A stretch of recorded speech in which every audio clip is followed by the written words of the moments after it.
Jeremy. I saved everybody. Hey, what's up? Hey, you're talking to Jim and Matt on UFC Unfiltered. How are you? Awesome. How are you guys? What's up, bro? Good, man. It's nice to finally talk to you. Congratulations on your on that win. Thank you. I appreciate that. Yeah, you seem really confident going into it too. I saw an interview with you, and you were saying that Choi is good, but you're like he's in here with a veteran who knows what to do. And you seemed, I mean, everyone says confident things, but you legitimately seem confident going into this fight. Yeah, I feel like with the experience, the high level of fights that I've been in at 155, the fights at 145, that you put me in there with anybody, I feel pretty comfortable in my skills. I'm very confident. So just with time and age and the experience inside the octagon, I feel really good. And what do you think? Because he was on an 11-fight win streak, and then he comes in. Was Swanson his first UFC fight? I think it was. Or am I incorrect about that? No, he had a couple. He had a couple before that. Okay, but now he's on a 2-fight losing streak to Cub, which was again a war. But then he loses to you in a great first round, and then in the second round you really you put him out for a while. He was on the mat for a while after that. What do you think that does to a guy like that who may not be used to dealing with that in his career? You know what? I knew mentally he was going to be pretty rattled. He took a year layoff after the Cub Swanson fight. That was a war. He probably made some decent money.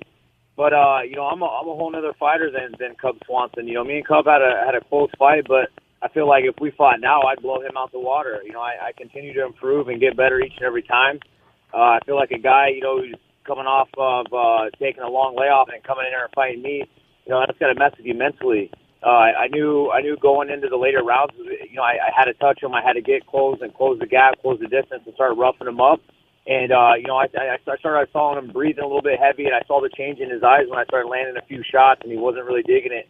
And I knew that my confidence was going to build in the later rounds, and he was going to wear down, and we got him out of there in 2.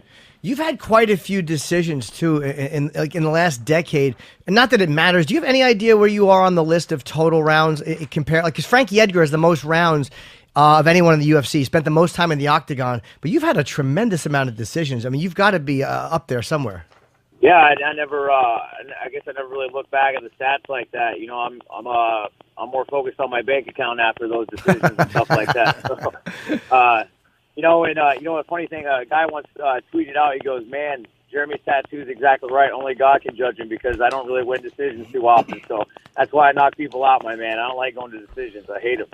Yeah, it's got to be frustrating. You fight for 3 to 5 rounds and you put it in someone else's hands and they make a shit decision. We all saw how bad that can be. I think boxing has had more egregiously bad decisions than MMA has. But once in a while you see it, you're like, how did you, even when they go the right direction, you're like, how the fuck did you score that fight that way when it looked like that they lost 4 rounds to 1?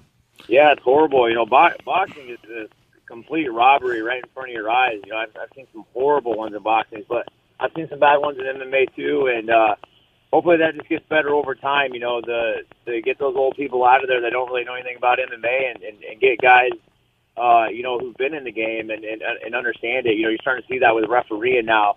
I know Frank Trigg's a referee, so guys who really understand the sport. That's going to start coming around a little bit more. That I feel. 25 years UFC's been around. MMA's been around for a long time. It's starting to see a little bit of a new age. Now, Jeremy, let me ask you. Now, the first round was a good round. But it was pretty competitive. He was game, and there was a shift in that second round. Not a shift where it was close that first round. But what did your corner? Do you remember what they said to you between the first and second round? Yeah, start biting down on my mouthpiece a little bit and start touching him up, close the distance, quit trying to play the outside game and distance with him, start smothering him a little bit, let him feel some punches to his chest, like a 12 gauge, pump him right into the chest, and they're going to start feeling that, and take a little bit more half of a step each time that I'm coming in to close that gap. He was really good at being elusive. I couldn't really find him on the outside. He controls the distance really well. So getting back there, listening to Eric Del Fiero, listening to those instructions, and then biting down on my mouthpiece a little bit, I really tuned into that second round. Like, okay, got the first round out. I was a little bit stiff. I'm starting to loosen up a little bit. And I started covering distance a little bit better, and I could see him starting to wear down pretty soon. I don't feel like he was prepared to go 25 minutes now that I look back at it and I remember seeing his mouth open, and I realized he wasn't really liking the shots that I was giving him. So I felt like that, and pick up the pressure and pick up that round, especially when I knocked him down. I could have kept beating on him, but I knew he was going to wear down. Now, listen, Jeremy, this is going to be a little out of left field, all right? But this is one of the best comebacks ever. Now, we all know, everybody heard with the press conference when Conor took a jab at you, when you tried to seize the moment. You did the right thing. Seize the moment. I'm the hardest hitting, yada, yada. And then he did the old, who the fuck is this guy? How did it come about? Now, look, it was probably a couple months later. I don't know how many months after that. That was like a year later, right? It was a year later? I'm guessing. It was almost a year. Okay, but let me tell you, a year later, greatest comeback ever. Shit. How did you get Conor's mom to take that picture? How'd that come about? Where you took a picture with her and you said, I think she knows who the fuck. Your mom knows who the fuck I am. It's very funny. Yeah, well, that picture was taken at UFC 189, and I actually knocked out Bermudez with a flying knee, so I knew he was in the back watching that fight. And later on that night, we went out partying, and I remember seeing like Wilmer Valderrama, or however you pronounce his name, and we were at the MGM bar, and some Irish people, they're like the best freaking fans in the world. They're like, "Hey, Steven, you're a fucking legend, man. Get over here, we'll buy you a shot." I'm like, "All right." And he's like, "This is Conor's mom and dad." And then I met both of them, and then I was like, "Dude, I knew right then and there." I was like, they were like, "Here, let's get a picture." I was like, "Here, get one with my phone." I'm like, "This is epic." And she was all snugged up on me, and she wasn't bad looking. So I remember after a good win, my boy's like, "Man, you should really post that out." And even though it was a year later, it's really coming back to haunt him a bit. I see that he posted something about Christmas, and they're like, "Where's Jeremy?" And it was like a picture of his mom and stuff like that. He's always tagging me. So TMZ, we did a thing the other day. That's a really good one to go back and watch. It's pretty funny. That was very funny. And I was going to ask you about the fight that you called out Brian Ortega. Oh, I wanted to ask you before that, Jerry. When that first happened, when you said that and he did slam you pretty good and the whole garden exploded, did you feel like, "Oh fuck, I should have shut up"? Like that's one of those ones where you were smart to just stop right there, though. Did you realize like, "Oh, that was a doozy"? No, you know what? Like I'm the type of guy that I grew up in a lot of different elementary schools, and I had to fight at a young age, and sometimes they were all black schools or this and that. And I was never really good at shit talking, but when someone got in my face, or if they shoved me, it wasn't like I'm gonna shove them back and be like, "Bro, you want this, bro? Bro, you can go back and forth." Like as soon as you got in my face, it was swing and like it's on. Like we're not gonna mess around. Matt Serra, I'm sure, knows all about that, dude.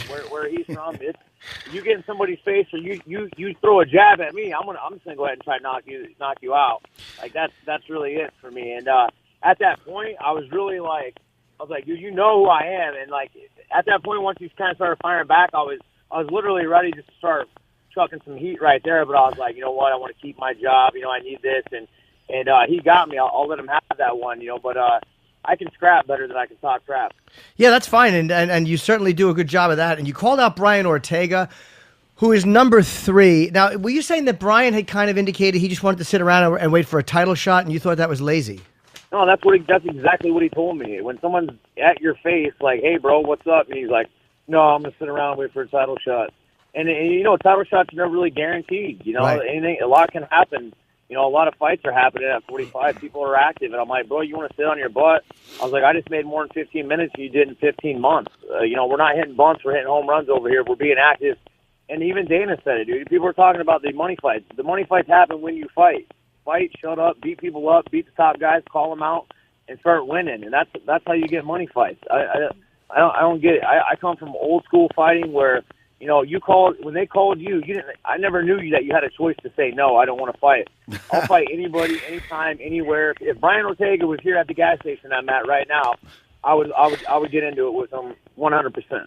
Well, is there something to be said though, like when you're close to pick your fight? Now, again, like Diaz, I think has waited a little too long to get back in the cage. But when you look at a guy like Cowboy, who has taken was it the Masvidal fight or was it Darren Till? There was a fight he took that he did not need to take, and I think it wound up hurting him because he lost the fight. It was one of those ones where he was kind of in line for a possible title shot. The Masvidal fight. It might have been Masvidal, and he didn't have to take it. And people are like, Jesus, the guy is fighting too much, and he's like, well, I just love to fight. Well, I mean, if you're the champion, you should be willing to fight anybody and clear out the whole division. And if you're on a win streak, then there's no denying a title shot, or that you're not proving that you are the best.